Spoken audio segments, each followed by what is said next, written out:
Yeah, okay, great. So I want to say welcome again to week 2. And Don, I am fantastic, great stuff. I hope, and I think everybody here has been in one of these classes before. We want to encourage questions and inquiry. So I thought I have some stuff we were talking about just beforehand, and I wanted to ask, and I thought I would love to just kind of start us that way. One of the things you talk about is this idea of subtle energy, this idea of flowing energy that is not static, but that is flowing and emerging. And I would just maybe like to go back, as I said before, and maybe bite off that apple a little bit more, because in the Christian tradition, there is a long narrative and a long tradition of what's called intercessory prayer, or prayer for the intentions of others. One of the things that we get as clergy, but also we're asked as catechists, as Christian educators, as Sunday school teachers, and in our own faith life is, does praying really work? Is prayer really effective? And at various times the church has said, literally kind of like that. We kind of mumble mouth it, the church kind of does. Sometimes the church will say, we're praying that we are open to God's will, as God intends it, and that we might surrender to God's will. Or sometimes the church says, yes, prayer answers, but you need to be the answer, which is kind of nice. I like both of those ideas, quite frankly. You're also, though, kind of saying something else, which is, to pardon the pun, or to use the word, more subtle than either one of those, than us surrendering to God or us making our own prayer be answered. You're suggesting, and science is saying something else. And I would just love to maybe chew on that, if you could, for us a little bit more. I have another question too, but I'll get to that later. So those are some wonderful questions. Let me refer to some research that was done on prayer some years ago with people that were heart patients. So they took some experienced healers and they had randomly assigned no prayer group, and they gave the people in the prayer group their names to these different healers and asked the healers, well, do your thing and send healing energy. And the people that were prayed for had significantly better outcomes after a heart attack than the ones that weren't prayed for. Well, that's pretty cool, but get this. They did another study later where they gave the names of people who had heart attacks, they'd been out of the hospital already, and randomly gave some of their names to the healers and said, pray for these people as if the prayer is going to affect them in the past. And the people that were prayed for, and this was already a done deal, they were already discharged from the hospital, randomly picked, the ones that were assigned to the prayer group had much better outcomes in the hospital and out of the hospital than the ones that weren't prayed for. But this had already happened. If you were here last week, I talked about the experiment with the random number generators, and the output could be changed from the day before if it hadn't been looked at, and talking about physics, which has shown a phenomenon called retrocausality. The present can change the past, affect the past, and so on. But let's just pull back and look at the big picture with subtle energy and prayer. Excuse me. This class, part of the title of this class is Evolving Our Relationship with the Universe. And so I had thought, even before Jonathan told me what his questions were, to kind of unpack evolving relationship and universe, and to start with the idea that we live in a deeply interconnected reality. There's no escaping that. But the effects of that interconnectedness are potential until they're activated. It's kind of like you get on the internet and you could access anything that's linked to the internet, but you can't pull out what you want unless you use a search engine that's going to link you to a particular site. It's there, but you have to connect to it. So think about the idea that everything is interconnected, but if we're just going about our business feeling that we are separated beings, the effects of that interconnection are very minimal. I mean, we can have an effect on someone who's present with us, how are you doing, pat them on the back and so on, cheer them up. That has some impact, but we can have an effect that is non-local. And by non-local, that means it's independent of both space and time. So we can have an instantaneous effect with someone anywhere in the universe, past, present, or future. This is getting more far out. There you go. So let's tie this into prayer and use the internet metaphor. Well, first you have to have a connection with something for prayer to have an effect. And in religion, usually we'd have two plugins. One plugin is to what we think of as God. You know, if we feel like, well, we're just this channel and God comes through and produces the healing. And the other plugin is to whoever or whatever we're praying for. It could be for peace in the world. It could be for a person who's ill at a distance. But if we're experiencing our non-local connection with that person, and we all feel this, you know, you're thinking about a friend you haven't talked to in a very long time and the phone rings and it's them. Or you just bump into them and go, oh, what a coincidence. Well, that's this interconnectedness that is going on. So with prayer, we could think about different degrees of effectiveness of prayer. If we feel like we're this separate being, okay, we're going to tune into God up there and hope that God will send some healing to them, that's fine. I'm not being critical of any of these ways of thinking about prayer. There's different kind of evolutionary stages of awakening to this. But there's going to be a much bigger impact if we feel our deep connection with that person and we feel that now the healing becomes available to them, and it's not like it's being broadcast from us sitting here as an isolated individual. We're opening up to the reality of that healing energy always being present, and we're experiencing our connection with that other person, and we're just feeling like now they can partake of this energy. It becomes available to them. And it's not coming from somewhere to them. We're used to thinking this way. You know, we usually think of, and we can have a kinesthetic experience. You feel the energy of spirit, and it usually feels like it comes from the top of your head down. That's a reality. But it's not really coming from up there somewhere. It's coming from everywhere. But that's how we experience it physically in our body. So with prayer, I talked last week about the power when someone is in sync with a group. The added power of that person's contribution is not just one more, like if there's 100 people, it's 100th more. There's 100 people, there's 200 times as much juice available as there was before that one person aligned with that group.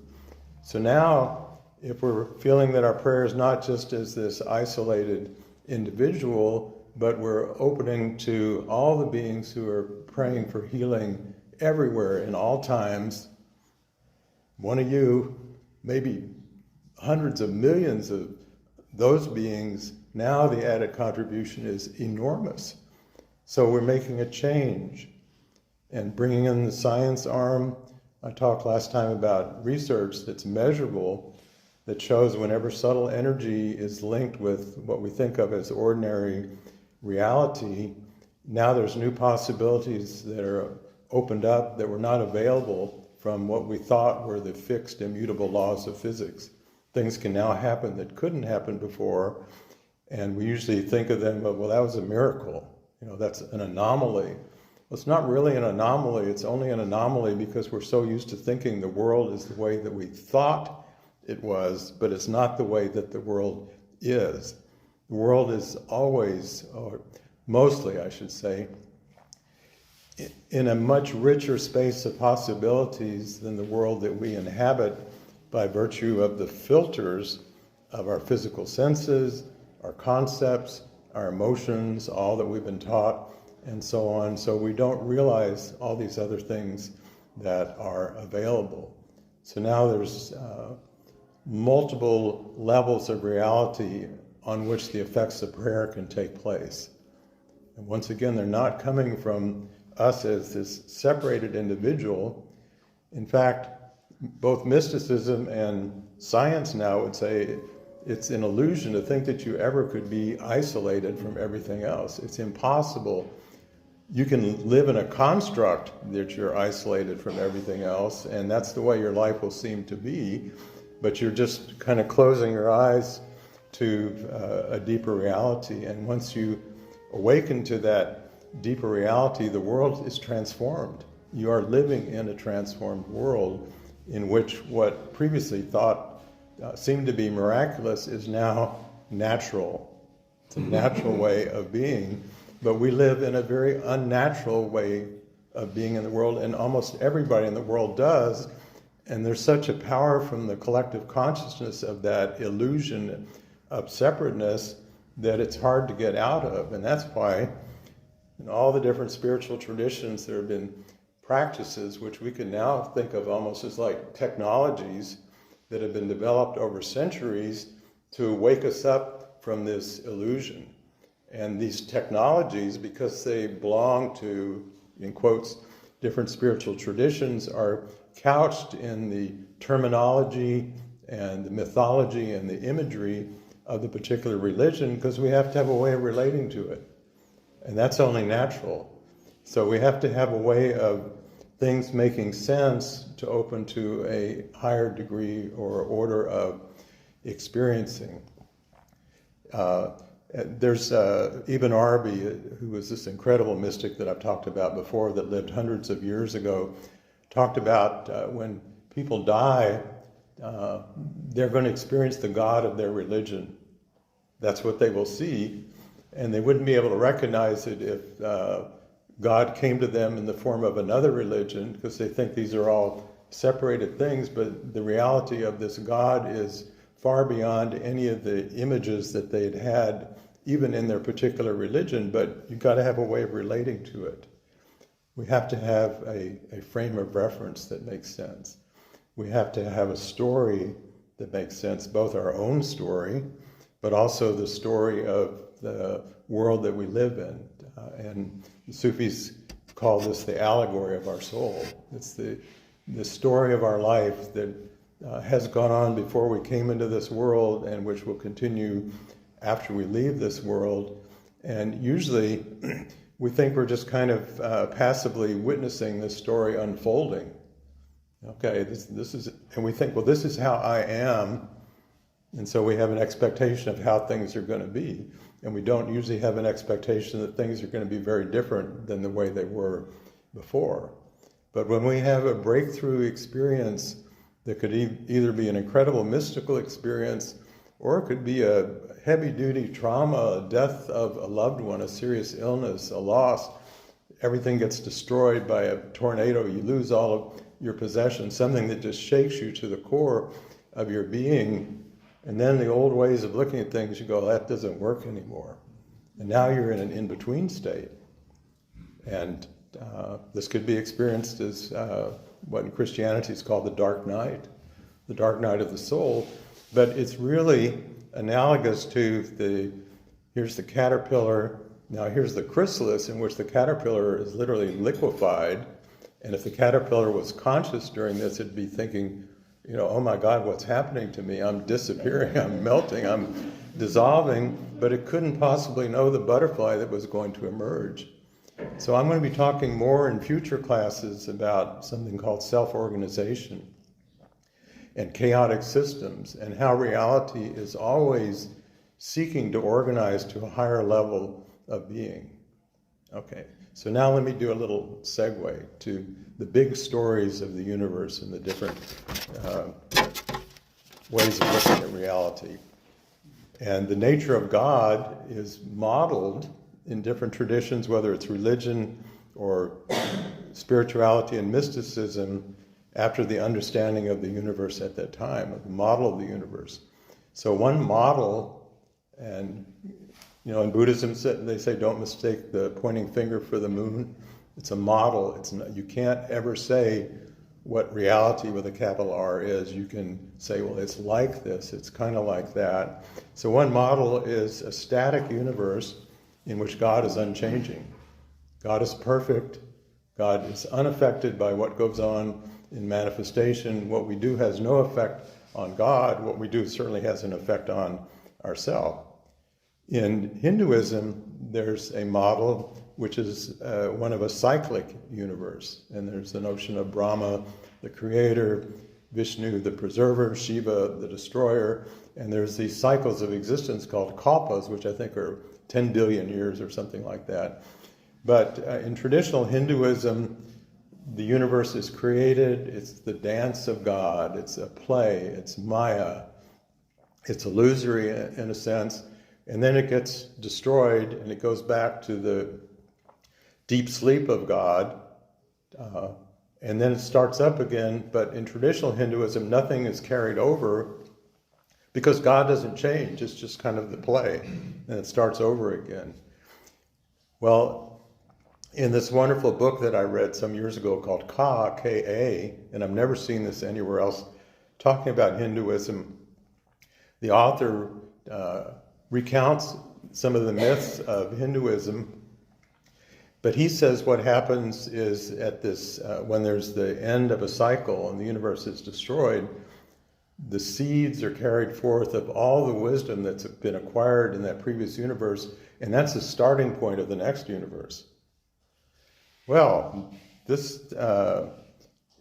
story was written in the Upanishads thousands of years ago, but now scientists are talking about what happens to information that goes into a black hole. And some scientists are postulating, well, perhaps it emerges in a new universe through a white hole. That information is not lost, but it could be part of the starting point of a new universe, also known as the Big Bang, by the way. And that our Big Bang was not the Big Bang. It maybe is one of an infinite number of Big Bangs happening at all different times, only time in this context doesn't really make sense in the usual way, but just all of these universes being created and coming to an end, but the seeds of what's gained in those universes now becomes the starting point of another universe. Okay.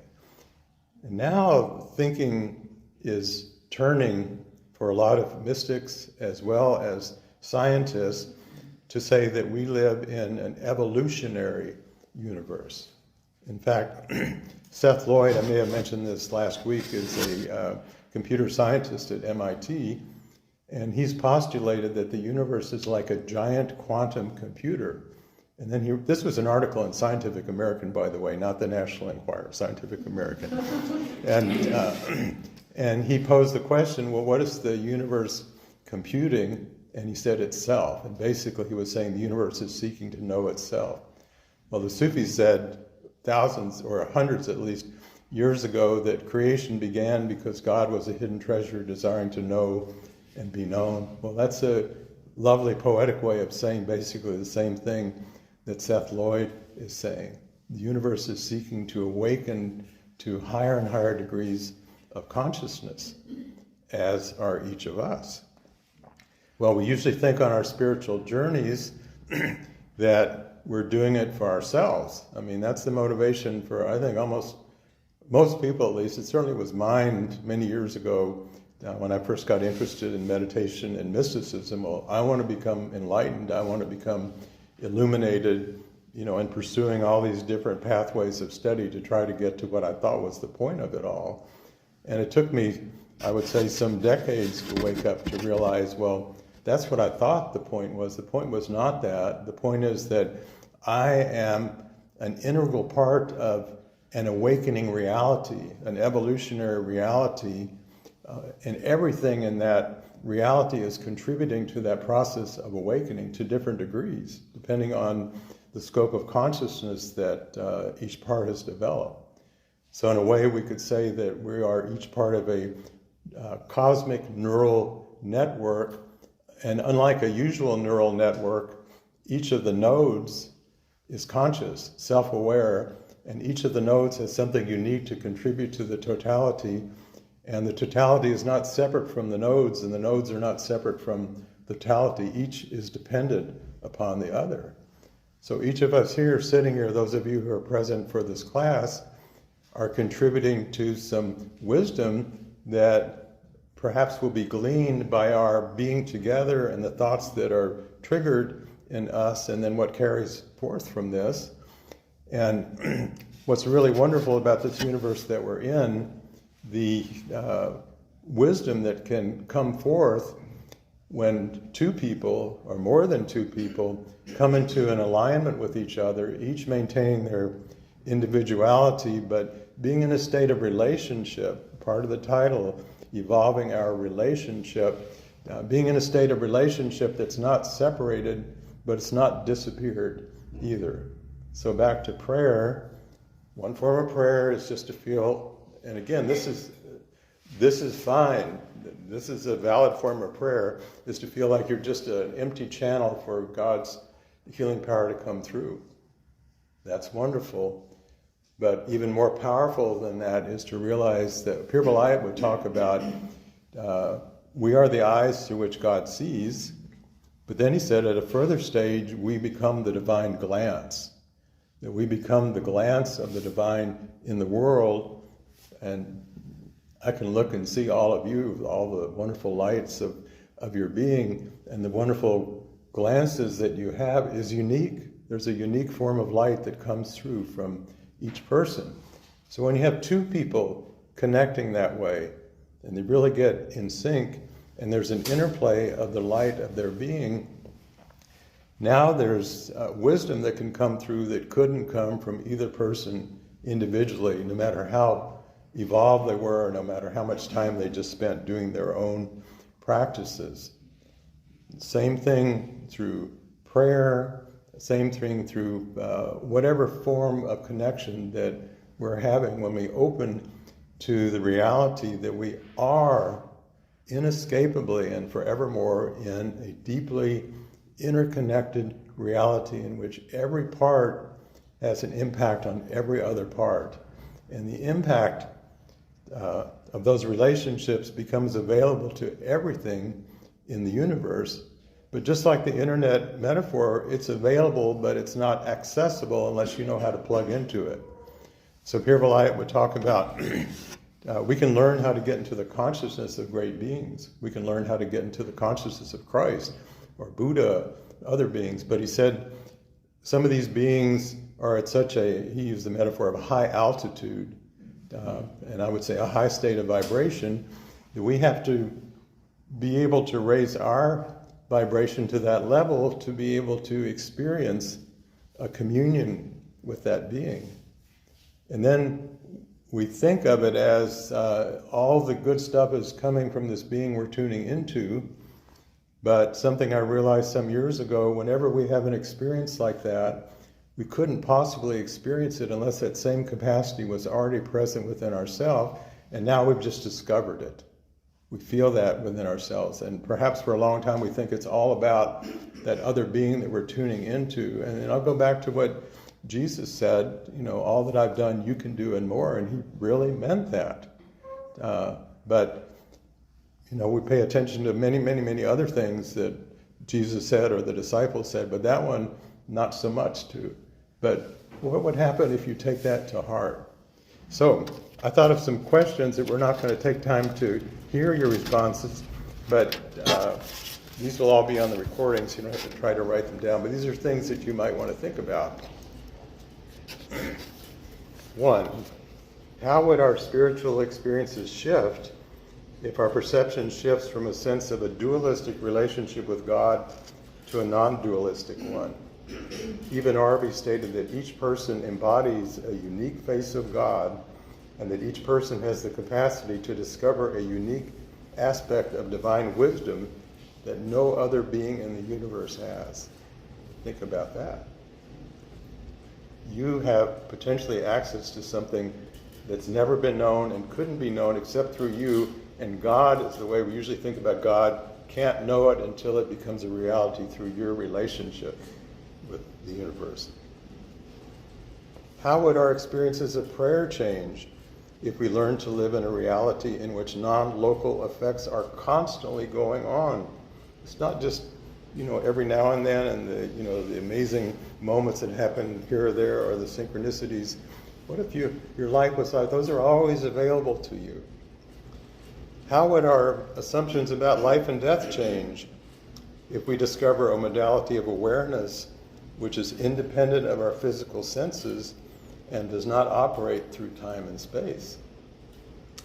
And one more, how would our sense of purpose change if we shift from viewing ourselves as separate beings, each trying to reach a goal, whether it's heaven, mukti, moksha, illumination, liberation, salvation, or awakening?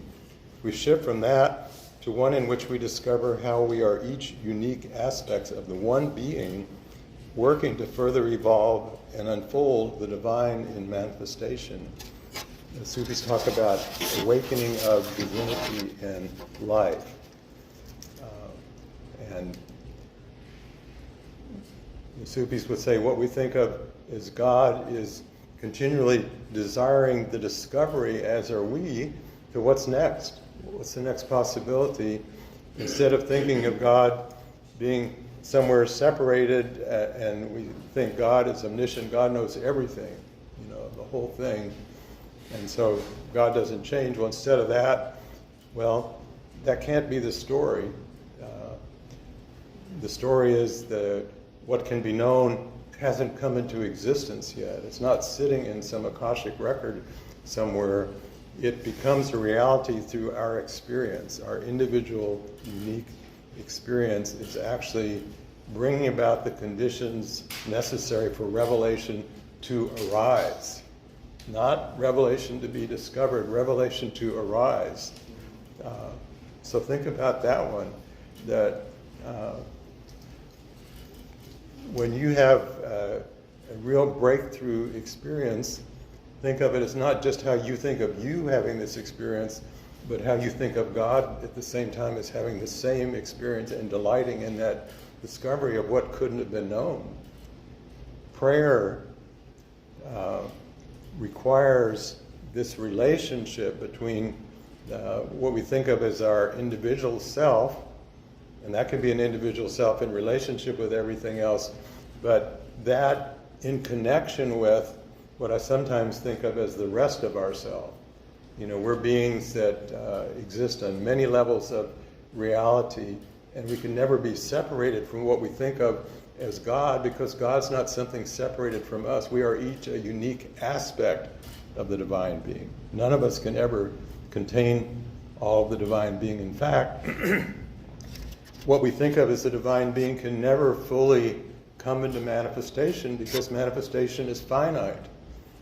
And the divine being, or the transcendent, or whatever you want to call it, is infinite. It won't fit. However, we can become like the lens that focalizes consciousness in a particular direction, in a particular modality of relationship that enables some wisdom to be to emerge, to be emergent. So sometimes I think of one way to think about the purpose of there being an existence is to foster the never-ending unfoldment of wisdom, which never ends. There's no end to it. There's never going to be, like the physicists used to think before quantum physics came along, well, we got everything explained, it's black box radiation, well, once we get that, physics is just going to be, we'll teach it, here's all the equations, you can explain everything. And quantum mechanics blew them out of the water and continues to do that. And discoveries that they're making are now upsetting the apple cart, because some of the things that now seem to be verifiable results are contrary to the some of the main models of quantum physics. And they go, uh-oh, we better find another explanation for things. But if I was a physicist, this would be very exciting to me. I wouldn't go, oh no, I was so heavily invested in this, because a true scientist always wants to know more and is always willing to set aside their hypotheses when something comes along that doesn't fit. And from the spiritual side, someone asked the Dalai Lama one time, well, what would happen if the physicists discover something that is contrary to the teachings of Buddha? And he said, we'd have to revise our teachings. He didn't say, well, we don't want to deal with that, or that can't be true. He was open to things changing. So let me read you something that's really inspired me that Pir Vilayat wrote some years ago. Pir Vilayat, again, was our teacher, Diana, my teacher in the Sufis for many years. People mostly think that the spiritual message must be something concrete and definite in the way of doctrines or principles, But that is a human tendency which does not belong to the divine nature, which is unlimited life itself. Thus, we are recurrently pummeled between honoring our sacred traditions as a safeguard against losing one's roots, and conversely updating by upgrading our thinking beyond undemonstrated assumptions taken for granted for having neglected to examine them. Pioneers in the thinking of humanity in the religious realm, even in the secular, have consistently bypassed conformity to the traditions of their ancestors, even as they honored those ancestors and thereby opened wider horizons, embracing both the past and the future. So, if you think about, for many years I've thought about the different scriptures of the world religions as being like the ongoing journal of the relationship between humans and God in the consciousness of that time, which has evolved tremendously. And now it's one thing that Hazrat Inayat Khan said, who brought Sufism to the West, is there can't be two truths, one for science and one for mysticism. There can only be one truth, but there's different ways of talking about it. There's different ways of approaching it.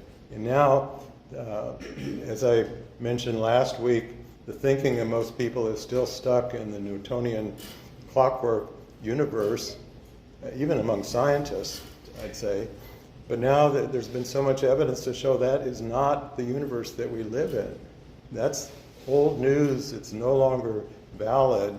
And it's important for us to shift our paradigm. And if you're familiar with Thomas Kuhn, K-U-H-N, who wrote The Structure of Scientific Revolutions, he talked about what happens when there's a paradigm shift.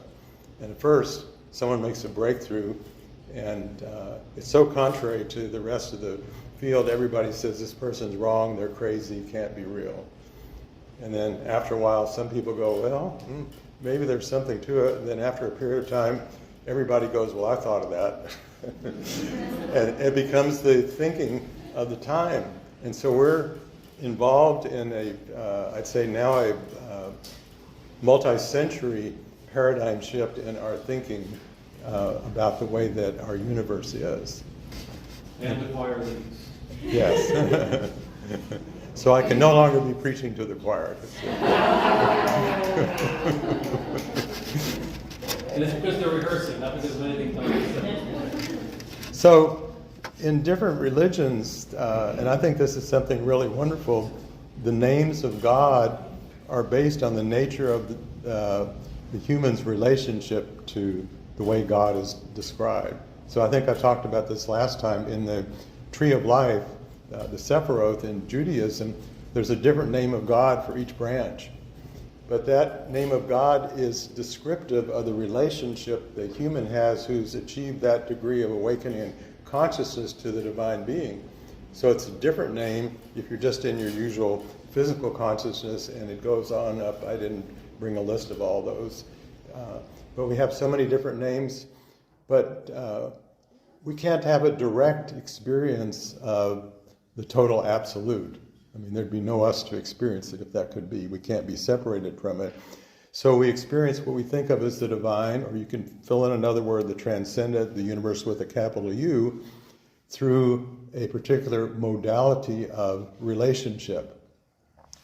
And that relationship can be through any number of what the Sufis would call the divine qualities. It could be through beauty. It could be through truth. It could be through compassion. It could be through joy and many more qualities. So that's the means by which we are having experience of this ineffable reality that's beyond any words. But then, as we progress on our journey, we can become capable of first building what I call a scaffolding between our usual consciousness and this experience that we've had. We have to have something that sort of enables us to connect the two parts, because otherwise it's this wonderful thing that happened. We can't describe it. We'd like to get back to it because it was so wonderful, but there's really no take-home in our usual state. So we can build that scaffolding by learning how to translate an experience that's beyond words into some form by which it can be communicated, first of all, to ourselves, and then to other people, perhaps, if that's what we want to do. And so how does that take place? Well, how has it taken place over the centuries? It's taken place through parables of Jesus, and I think all the different religions have their teaching stories that are like parables. It can take place through mystical poetry. It can take place through music. It could take place through movement. And now it can take place through a bridge between something that scientists have discovered, and this has been a joy of mine for decades now, feeling how this interconnects with mysticism and things that are being discovered in science. And each side has some light to shed on the other side, but to put these experiences into a form where people can relate to them and then find their own way, it's kind of like their base station, find their own way of launching forth their discovery and experiences of their unique way of understanding this deeper reality. So I would like to take some time now to see if there's questions, and because we're recording this, if you have a question, if you wouldn't mind coming up, because this doesn't pick up on my cell phone if you're way back there, and I'd like for people who listen to this on YouTube to be able to hear. So if you have anything, just come on up. Or if you're all totally enlightened, you can just hold up a flower. Of course, I don't see any flowers here, so you might have to go pick one. But or Jonathan, you might have. Okay, I got one. Okay, so part of what I think is helpful, at least as I have this conversation in my head, is about language, and that's a lot of what you and I talk about when we're having our conversations. Is the linkages in the languages and the ideas. And one of the big words in Christianity is this idea of grace. And depending on where you are in Christianity, you might actually use a definition that might be different from another. Grace, often described in the classic Anglican Catholic theology is both a state of being present in the midst of the divine energy, the divine realm, but also grace is a hope for kind of resolution of life beyond this life. But I thought maybe you might help. Grace is one of those words. Like where does, like we would say divine favor is another language of grace. I would wonder how you would bite into that. I think I know, by the way. Another wonderful question. I would say oftentimes when we have an experience of grace, it comes from out of the blue. Sometimes it comes from a state of desperation. And that state of desperation puts down the walls that we usually have that keep us from experiencing the deeper reality. So now we're opening to receive something that was present all the time, but we had our shields up and couldn't even know that it was there. So that might be maybe a common way in which we experience grace. Other times, there's, across the different mystical traditions and religions, there's beings unseen in other realms. There's angels, there are archangels, sometimes there's guardian angels, and so on. And there are many beings incarnate in the world and beings who have gone on that are praying perhaps for all beings, and some of them may be praying in particular for you, perhaps loved ones that have gone on. And again, that energy is always available, and sometimes when you are in a particular way of relating to a circumstance, and it could be, you're thinking, oh gosh, why is this happening to me? And things seem so dark, and you're in really a state of longing, but you don't know where the resolution can come from. Now you are open to receiving something which again was already there. You're drawing it forth. So now you imagine the internet model, Google, usually we're searching for some information. So imagine you're not even consciously putting into the search engine a request for a healing, a resolution, an insight to a place that you're stuck, and that longing draws forth the response.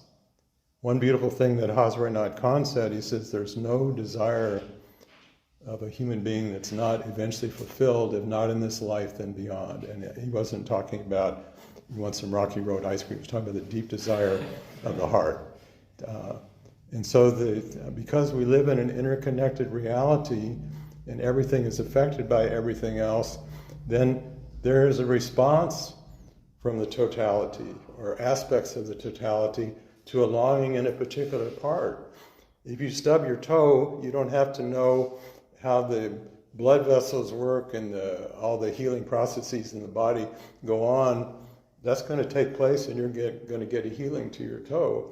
So if you stub your soul in your life's journey in the universe has got self-healing mechanisms built in that will respond to you. Now we can block that. We can go, I'm just totally isolated, and there's such a power to our belief system that, let's pretend the sun is shining brightly. It's a day like this, and you go outside with a thick sleep mask on, and you go, the world's so bleak. Well, it's not the sun's fault. You've got this thing covering you up. So that would be my answer to Grace. And maybe the follow-up is even the intuition of removing the blinder is itself a bit of grace. Yes, yeah. Maybe that's the energy of the universe calling us. Right, and the sense of there has to be a solution to this. Mm-hmm. There has to be an answer to this. This can't be all there is. I can't just be stuck here. So great question, and I think we maybe have time for a question if someone has one.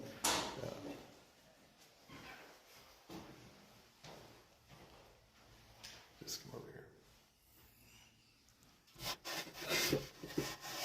here. I was thinking about the Bible, part of the Bible the other day when the three Marys came up to Jesus, and they didn't recognize him. That was his mother and Mary Magdalene and the other Mary that did the singing. And I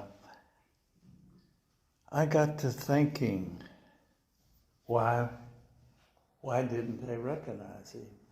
And so you realize that when you reincarnate, you never come back as the same person, because you are a different person, because you learn and you grow. You can either grow, you can stay the same, or you can regress.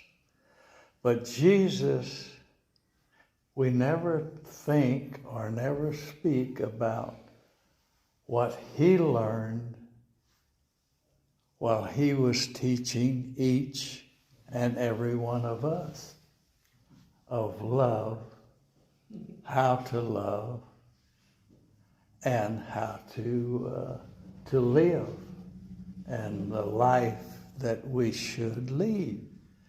So I'd like to get your idea on that. Great.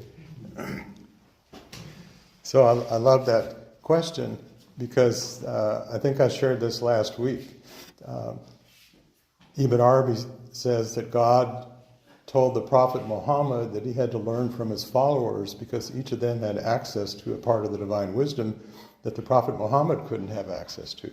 So this goes back to each of us has access to a unique part of the divine wisdom, and we tend to think of these great beings. In the Sufis, the greatest beings are called Rasuls, like the world masters, like Christ and Buddha and Krishna, and so on. And we tend to think of them as, well, they're fully cooked. They came cooked, and they're still cooked when you tune into them.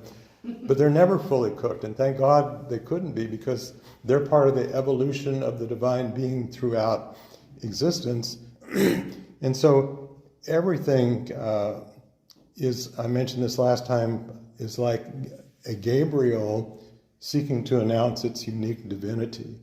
So when Jesus was with his disciples, he was partaking of the divine wisdom that could come through each of them at the same time. They were partaking of what came to him.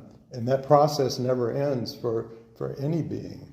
So we all have something we can learn, and something that gives me a lot of joy. Sometimes it's just to start a conversation with some random person I bump into, and maybe someone I think, well, they probably think politically very different than I do, and this and that, but I think, well, let me see what I can discover about them. And when we can get past those stereotype initial assessments, there's always something really wonderful in each being to be discovered. And so that goes on, and we'll have to stop here, so come back next week. Wow.